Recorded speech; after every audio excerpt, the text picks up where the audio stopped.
कि कंप्यूटर जो बनाया जाता है वो कंपल्सरी पार्ट्स के द्वारा बनाया जाता है। कंप्यूटर बनाने के लिए हमें क्या क्या चाहिए होते हैं, कंपल्सरी पार्ट चाहिए होते हैं। ये मैं पहले वीडियो में आपको बता चुका हूँ या पहले की क्लास आपको मैं उसमें स्टडी करा चुका हूँ।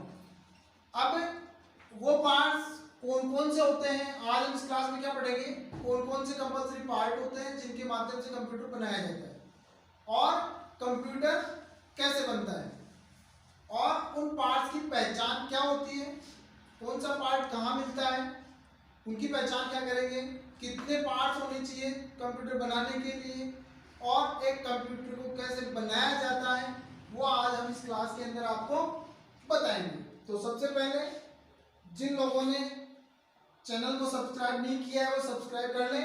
चैनल का नाम mytech.skills के नाम से है। बेल आइकन प्रेस को जरूर प्रेस कर दें ताकि न्यू नोटिफिकेशन आपको मिल जाए। अब आज हम यहाँ पे डिस्कस करते हैं जो कंपल्सरी पार्ट होते हैं वो कौन कौन से होते हैं। जैसा कि मैंने पहले बताया, कंपल्सरी का मतलब कंप्यूटर बनाने के लिए आवश्यक उपकरण या आवश्यक पार्ट्स। सबसे पहले बात करते हैं कंप्यूटर बनाने के लिए, जैसा कि यहाँ मैंने डिस्प्ले किया है, तो एक बार डिस्प्ले करवाइए आप पार्ट्स को। तो ये पार्ट्स जो होते हैं हमारे सारे के सारे कंपल्सरी पार्ट हैं। इन पार्ट्स के द्वारा हम आज कंप्यूटर बनाना सीखेंगे। अब ये पार्ट्स कौन कौन से हैं, इनकी पहचान क्या है, ये हम आपको अभी बताने वाले हैं।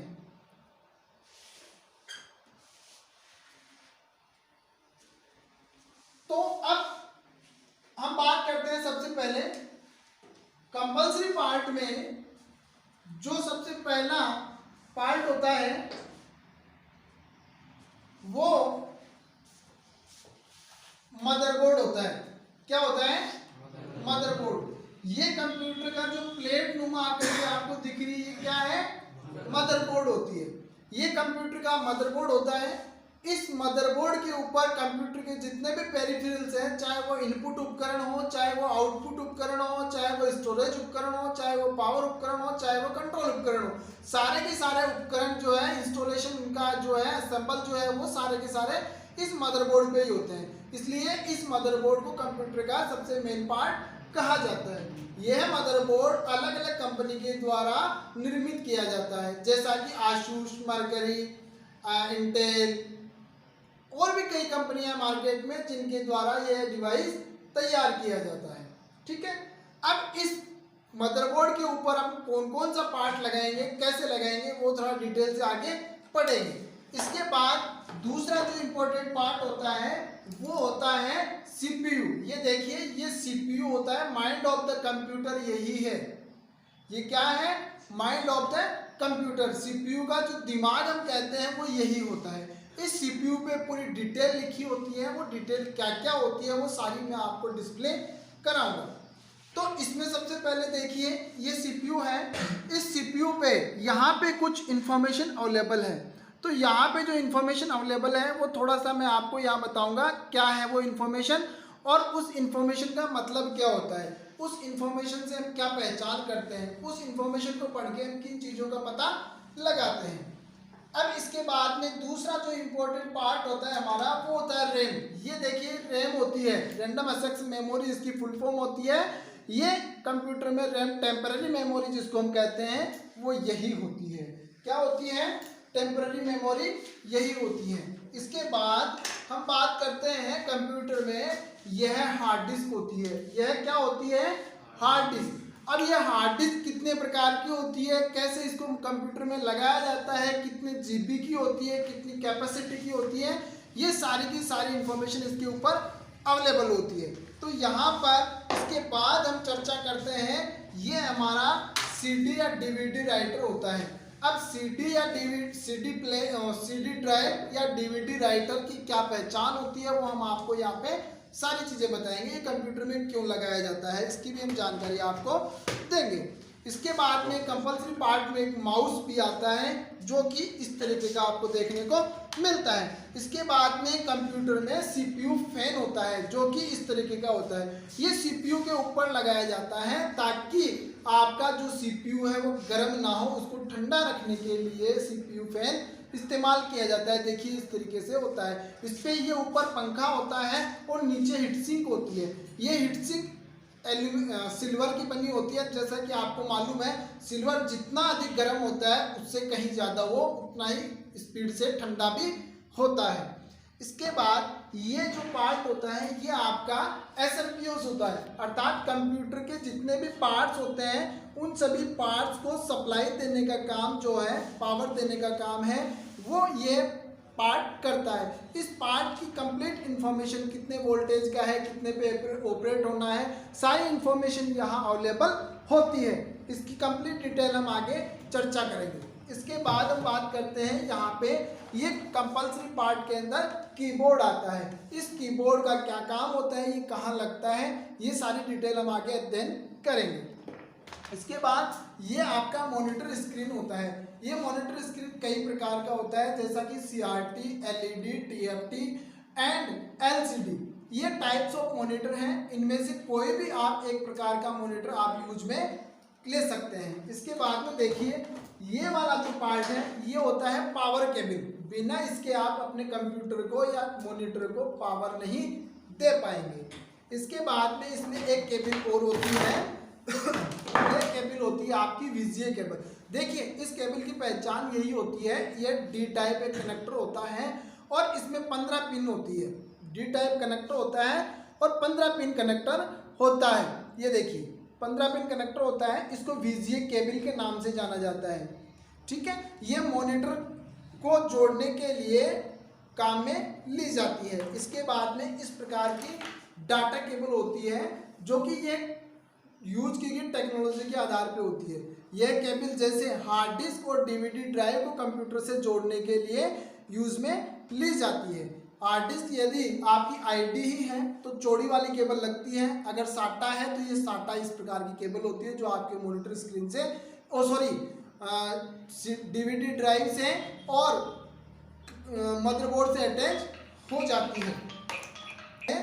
कि आप आज तक क्या पढ़ते आ रहे थे, इसको क्या कहते हैं, इसको आपने आज तक पढ़ा है कि CPU है, नॉट ए CPU। यह CPU नहीं है, यह कैबिनेट बॉक्स है। ठीक है, इस कैबिनेट बॉक्स के अंदर हम कंप्यूटर के जितने भी पार्ट हैं उन सभी पार्ट को सुव्यवस्थित तरीके से जचाते हैं। ठीक है, इसका ढांचा सभी में कोई छोटा होता है, कोई बड़ा होता है और पीछे इस तरीके का लोकेशन दिया होता है। अब इसमें हम पार्ट को किस प्रकार से एडजस्ट करेंगे वो हम आपको बताएंगे। अब सबसे पहले हम आपको बताते हैं कि कंप्यूटर असेंबल करने के लिए किन किन चीज़ों की आवश्यकता होती है वो हमने देख लिया। अब वो पार्ट कैसे असेंबल करते हैं उस चीज़ को जरा देखिए।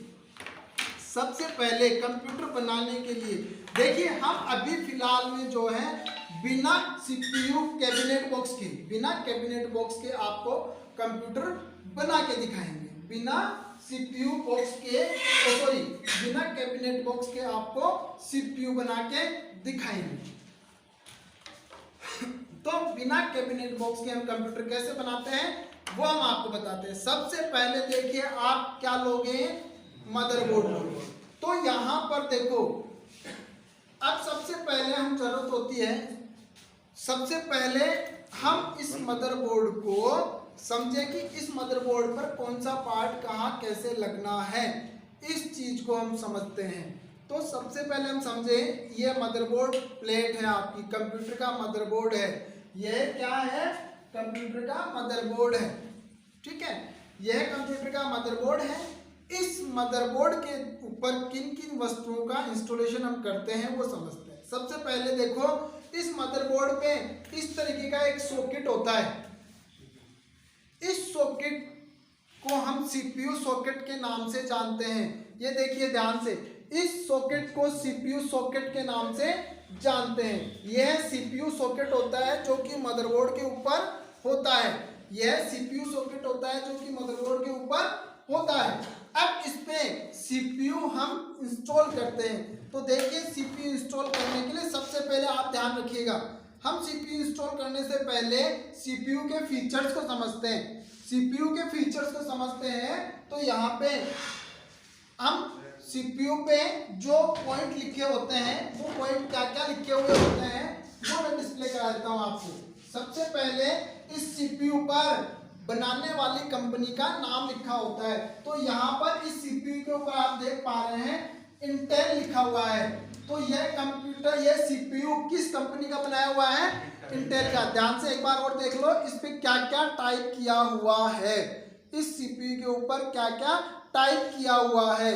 तो हम यहाँ देख पा रहे हैं इस पे निम्न प्रकार से वस्तुएं टाइप की गई है, जो कि मैंने देखा यहाँ पे कि इस पे लिखा हुआ इंटेल। तो यह इंटेल कंपनी के द्वारा बनाया गया प्रोडक्ट है। अब इसके ऊपर एक लिखा हुआ है कि इंटेल आर और core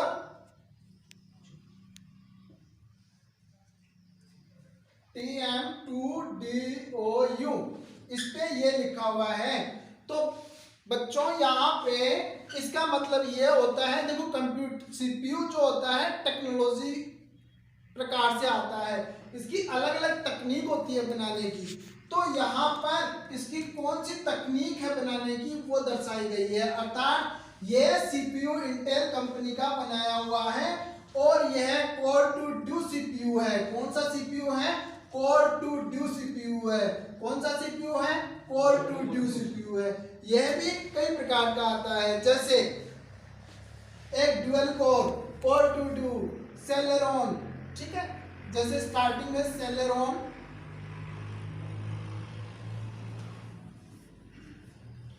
dual core two duo और पेंटियम, और इसके बाद में जो 5th जनरेशन, 6th जनरेशन, ये जनरेशन चल जाती है। तो यहाँ पे नॉर्मल से प्रोडक्ट का नाम है ये। तो सीपीयू इंटेल कंपनी बनाती है। इस इंटेल कंपनी के द्वारा जो प्रोडक्ट बनाया गया है यह कौन सी टेक्नोलॉजी का है? कोर टू ड्यू, ठीक है। तो यहाँ पर इस टेक्नोलॉजी के बारे में हमें पता चल गया। इसके बाद में यहाँ पर नीचे डिस्प्ले किया जा रहा है, क्या किया जा रहा है? 2.8 0GHZ 3M1.06606। तो देखिए यहां पर दर्शाया क्या गया है कि यह जो सीपीयू है किस स्पीड पर काम करेगा। यह जो सीपीयू है किस स्पीड पर काम करेगा, इसकी स्पीड यहां फर्स्ट में बता दी जाती है 2.80 गीगाहर्ट्ज स्पीड का ये सीपीयू है। इसकी क्लॉक स्पीड है ये CLOC के क्लॉक स्पीड। सीपीयू जिस गति से काम करता है उस गति को हम क्लॉक स्पीड के नाम से जानते हैं। तो यहाँ पर मार्केट में जब भी जाते हैं सीपीयू की इस क्लॉक स्पीड को जरूर देख लें, क्योंकि यह क्लॉक स्पीड जितनी अधिक होगी उतनी ही अधिक गति से हमारा सीपीयू काम करेगा। उसके बाद में ये इसकी कैश मेमोरी को दर्शाता है, अर्थात सीपीयू की जो आंतरिक मेमोरी होती है, सीपीयू की स्पीड को बढ़ाने वाली जो मेमोरी होती है वो कैश मेमोरी होती है। तो यहाँ पर ये कैश मेमोरी इसमें कितने MB की है?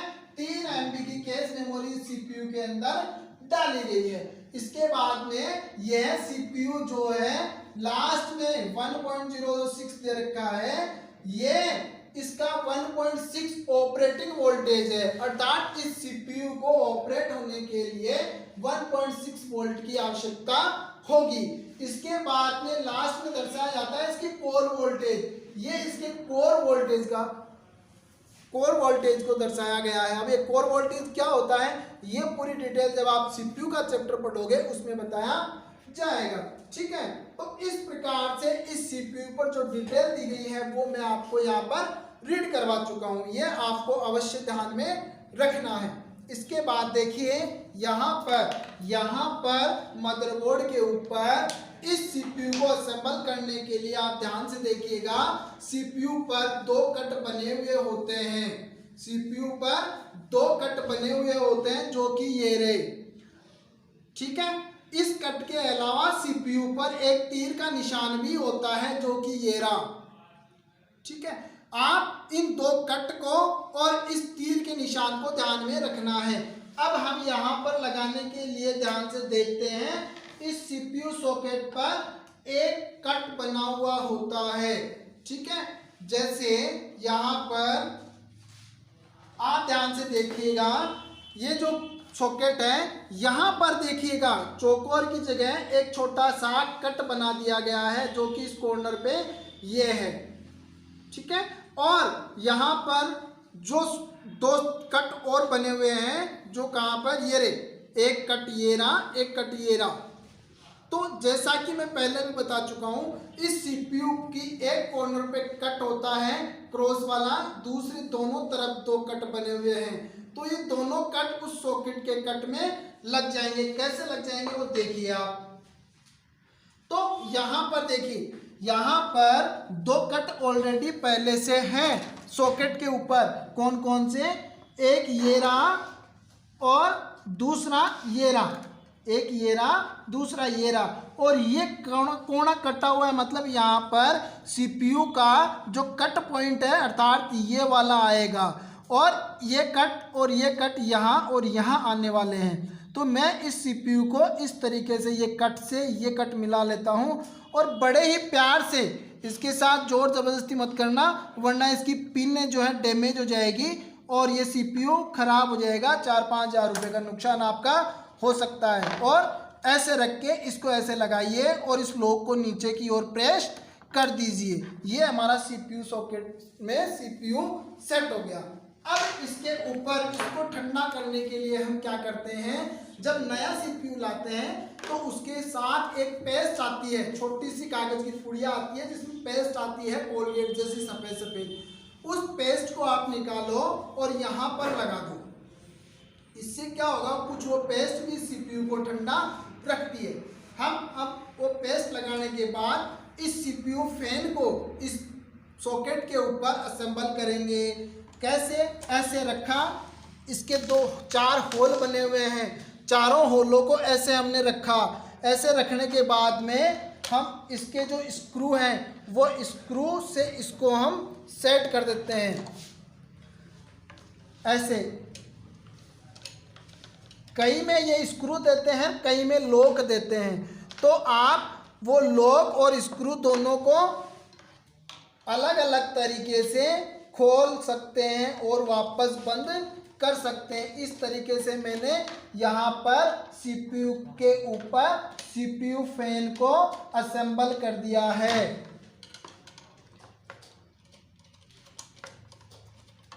ये देखिए, ये बिल्कुल टाइट होना चाहिए, लूज नहीं रहना चाहिए। अगर लूज रह गया तो आपका सीपीयू गर्म होगा और बार बार रीस्टार्ट जैसी प्रॉब्लम आपको आएगी।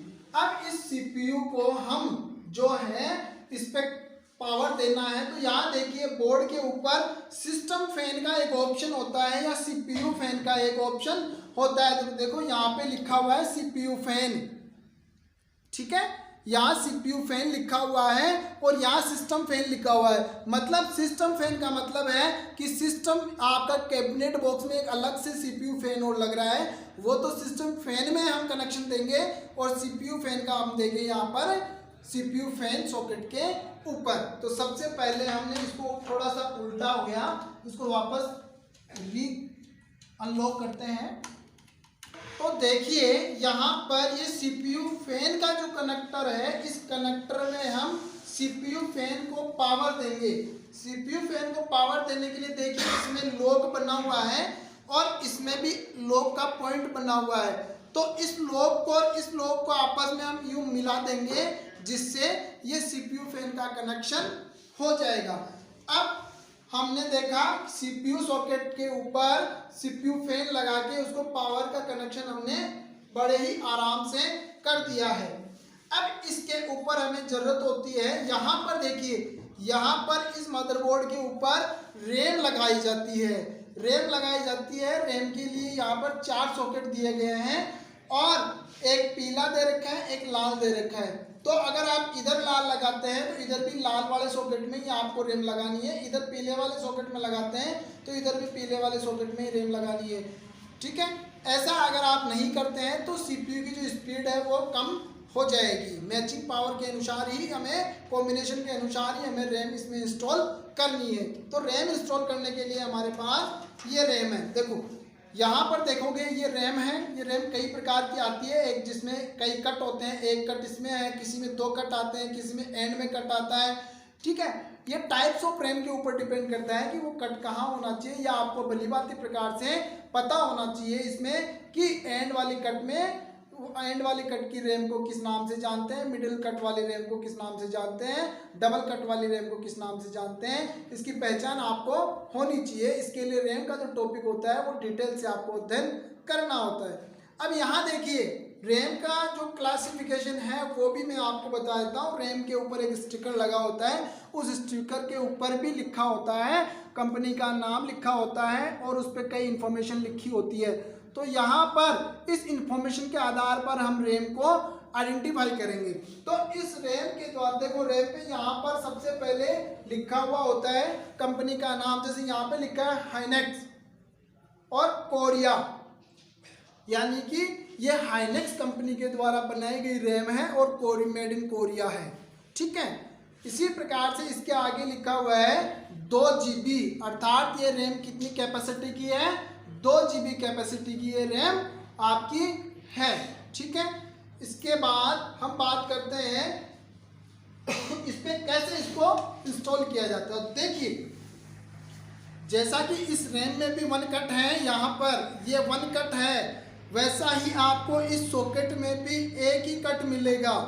ठीक है, तो सबसे पहले लगाने के लिए उस रैम के कट को और इस कट को आपको मिलाना होता है।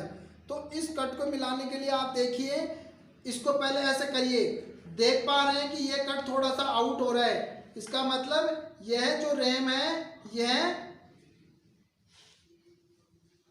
ऐसे अगर आप लगाते हैं, जैसे ये कट आउट हो रहा है तो ऐसे इंस्टॉल नहीं होगी। इसको कभी भी उल्टा नहीं लगाएं, ना इसके साथ जबरदस्ती करें, इसको वापस भी निकाल लें और यहाँ पर इसको वापस इस लॉक से इस लॉक में फंसाएं और धीरे से यूं। अब इस रैम को जो है दोनों हाथों से ऐसे प्रेस कर दे। प्रेस करते ही ये 2 लॉक होते हैं, ये लॉक आपको इसमें फंस जाएंगे। ठीक है, ये रैम लगाने का बहुत ही आसान और सुरक्षित और बढ़िया तरीका है। अब हम इस पे हम आपको बताते हैं और किस जगह कहाँ पर क्या लगाया जाता है। देखिए इसके बाद हम इस मदरबोर्ड पे क्या जोड़ते हैं, आपकी हार्ड डिस्क। तो हार्ड डिस्क कितनी GB की है, कौन सी कंपनी की है, ये पता हम करते हैं इस हार्ड डिस्क के ऊपर। सबसे पहले स्पेसिफिकेशन है, इसको आइडेंटिफाई करते हैं। तो इसको आइडेंटिफाई करने के लिए सबसे पहले ऊपर लिखा हुआ है वेस्टर्न डिजिटल, इसका मतलब ये hard disk western digital company के द्वारा बनाई गई है। ठीक है, अब यहाँ पर लिखा हुआ है 320 GB, अर्थात ये हार्ड डिस्क 320 GB कैपेसिटी की है। ये हार्ड डिस्क 320 GB कैपेसिटी की है। इसके बाद यहाँ पर ये कौन सी हार्ड डिस्क है, SATA हार्ड डिस्क है। देखो हार्ड डिस्क SATA होती है, SCSI होती है और ID होती है, अर्थात ऐसी हार्ड डिस्क जिसमें यहाँ बहुत सारे 40 पिन का कनेक्टर बना होता है और 4 पिन का एक पावर कनेक्टर बना होता है, वो हार्ड डिस्क जो है ID हार्ड डिस्क होती है। लेकिन यहाँ तो छोटे छोटे कनेक्टर बने हुए हैं, अर्थात 5 पिन का एक कनेक्टर बना हुआ है, 7 पिन का एक कनेक्टर बना हुआ है और एक अलग छोटा बना हुआ है। तो ये जो कनेक्टर है, ये कनेक्टर आपका SATA पिन कनेक्टर होता है। अर्थात यहाँ पर देखो, यहाँ पर ये SATA केबल होती है, ये एक तरह से इस प्रकार से लॉन्ग होती है और एक प्रकार से ऐसे लॉक होता है। तो ये वाला जो लॉक है ये लॉक है ऐसे। ठीक है, इस केबल को आपको यूं पकड़ना है, हार्ड डिस्क यूं लेनी है। ध्यान रहे ये हार्ड डिस्क उठाते समय या रखते समय कहीं जोर से ना गिर जाए, इसका स्पेशल रूप से आपको ध्यान रखना है, अन्यथा हार्ड डिस्क गिरते ही खराब हो जाएगी। तो यहाँ पर आपको जो है यहाँ पर देखिए इसमें भी एक कट बना हुआ है, केबल में भी एक कट बना हुआ है जो कि इस तरीके से है, और यहाँ पे भी एक छोटा सा कट बना हुआ है ये वाला। तो इस कट को इस कट में बड़ी ही आसान तरीके से आपको यूं मिलाना है, ठीक है। निकालते समय ध्यान रहे, अब इसको डायरेक्ट ही नहीं खींचना है ऐसे, इसको निकालने के लिए ऊपर लॉक होता है, इस लॉक को आपको प्रेस करना है और आराम से निकाल लेना है, फिर इसको आराम से यूं लगा देना है। ये आपका हार्ड डिस्क से आईडी केबल कनेक्ट हो गया। अब इसको मदरबोर्ड पे लगाने के लिए यहाँ पर देखिए मदरबोर्ड पे ये साटा कनेक्टर होते हैं। मदरबोर्ड पे क्या होते हैं? साटा कनेक्टर होते हैं, जो कि ये वाले होते हैं। मदरबोर्ड पे साटा कनेक्टर कौन से होते हैं? ये वाले होते हैं, जहाँ पर हम मदरबोर्ड पे साटा हार्ड डिस्क, साटा डीवीडी या साटा सीडी ड्राइव लगा सकते हैं, ठीक है। अब ये कैसे लगाते हैं वो देखिए। तो देखिए इस कनेक्टर में भी एक कट बना हुआ है और इस केबल में भी एक कट बना हुआ है। अब आप इस कट को इस कट में यूं मिला दिए, देखिए ये कट है, इस कट को इस कट में मिलाना है, तो इस कट को इस कट में मिला करके आप बड़े आराम से इसको लगा दीजिए, ठीक है। इसके बाद इसको अगर निकालना है तो देखो ये लॉक जो है, ये लॉक आपको यहाँ दिख रहा है, इस लॉक को आपको प्रेस करना है और उसके बाद क्या करना है, इसको निकालना है और वापस आप बिना प्रेस किए हुए यूँ लगा दो। इसी प्रकार आप ये इसमें डीवीडी क्या होता है, राइटर डीवीडी ड्राइव जिसको हम बोलते हैं, ठीक है। ये डीवीडी ड्राइव होता है, ये भी इसमें साटा ही है, ये देखो।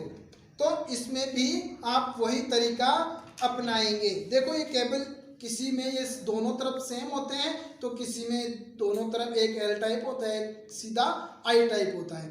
तो एल टाइप हो चाहे आई टाइप सेम ही काम होता है। तो इसको भी आप इस तरीके से इसमें लगा दो। लगाने के बाद इसको भी रख दो।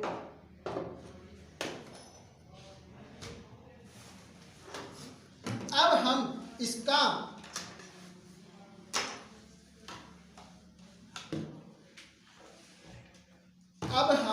इस पे जो है मदरबोर्ड पे पावर देंगे।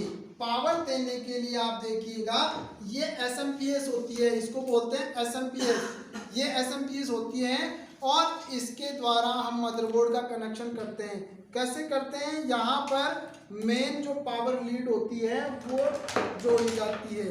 ये वाली जो पावर लीड होती है, ये वाली पावर लीड इसमें कनेक्ट कर दी जाती है और इसको यूं रख दिया जाता है। यूं रखने के बाद में हम इसको जो है, देखो मदरबोर्ड के ऊपर ये पावर कनेक्टर होता है जिसको एटीएच कनेक्टर के नाम से जाना जाता है। अब इसको लगाने के लिए ये कनेक्टर होता है, इस कनेक्टर पे देखो एक लॉक यहाँ बना हुआ है और इसमें भी एक लॉक यहाँ बना हुआ है। इस लॉक को और इस लॉक को आपस में मिलाना है। ध्यान रहेगा, उल्टा कभी मत लगा देना, वरना पावर से आपका मदरबोर्ड फूक जाएगा। तो इस कनेक्टर को इस लॉक में यूँ फंसा करके आप यूँ लगा सकते हैं और इसको दबा दो, ये लग गया जी। अब इसके बाद में ये देखो, ये एक 4 पिन का कनेक्टर होता है जो कि यहाँ इसका ये 4 पिन का बना हुआ है। इस 4 पिन के कनेक्टर को आप इसमें जो है जोड़ सकते हैं। इसमें भी लॉक होता है, लॉक को आपस में मिला देना है। ये लो, ऐसे मिला करके आप इसको इधर अपन रख देते हैं। अब पावर किस किस को देनी है? हमें हार्ड डिस्क को भी देनी है और डीवीडी को भी देनी है।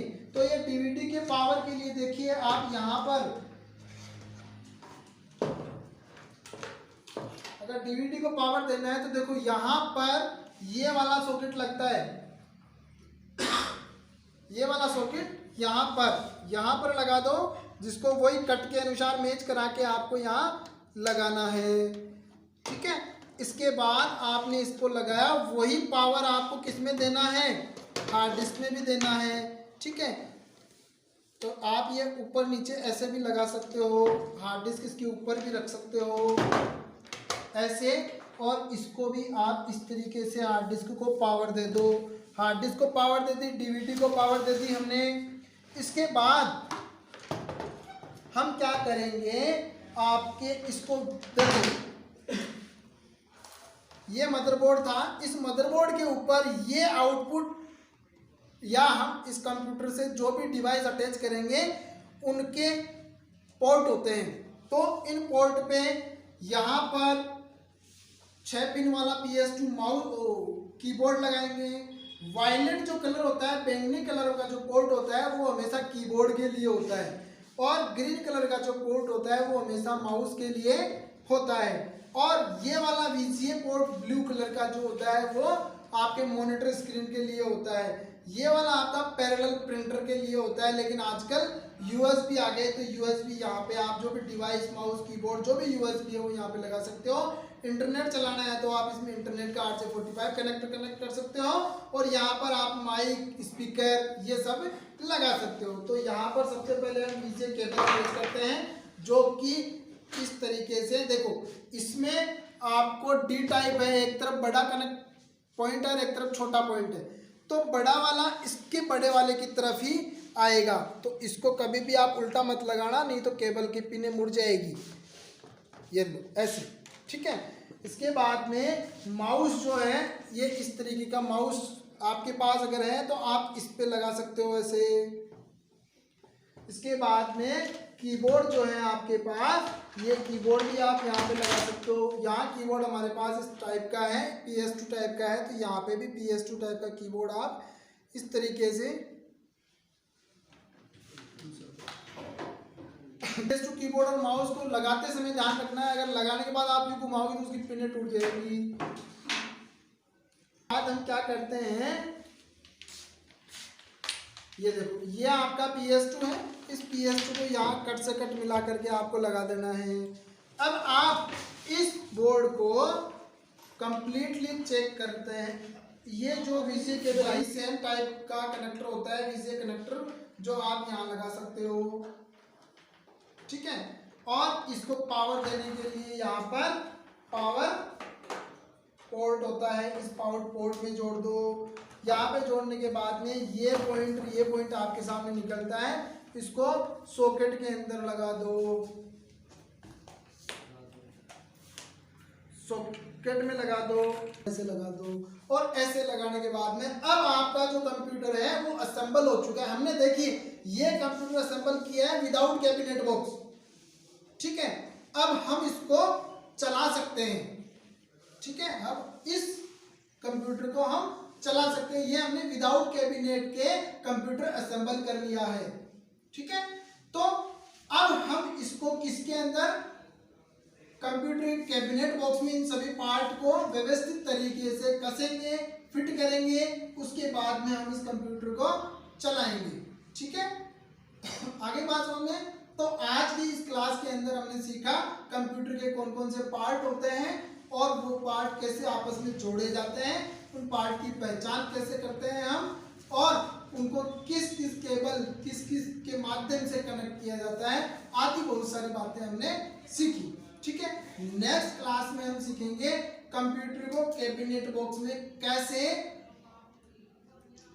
कंप्यूटर के जो पेरिफेरल होते हैं उस पेरिफेरल पार्ट्स को हम कैबिनेट बॉक्स में किस प्रकार से कनेक्ट करेंगे, किस प्रकार से असेंबल करेंगे, किस प्रकार से उनको उसमें रखेंगे, और उसके बाद हम कंप्यूटर को किस तरीके से चलाएंगे।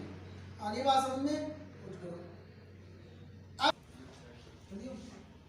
देखिए, अब यहाँ पे हमने ये कंप्यूटर असेंबल किया, अब इसको ऑन करके देखते हैं कि ये ऑन होता है कि नहीं होता है, और असेंबल करने के बाद में हमें किस तरीके की प्रॉब्लम फेस होती है या सही चलता है। तो देखिए यहाँ पे ये फ्रंट पैनल कनेक्शन होते हैं, जो बाहर पावर ऑन ऑफ का बटन होता है वो बटन यहाँ से कनेक्ट होते हैं। तो इसमें हमें ये पहले पता होना चाहिए। ये हमारा कंप्यूटर ऑन हो गया, और यहाँ पे ऑन होने के बाद में देखो कंप्यूटर बीप बीप की आवाज़ साउंड आ रही है, बीप की साउंड आ रही है। इस बीप की साउंड का मतलब ये है कि रैम में दिक्कत है, तो हमने इसको ऑफ किया और इस रैम को जो है हमने रिप्लेस किया।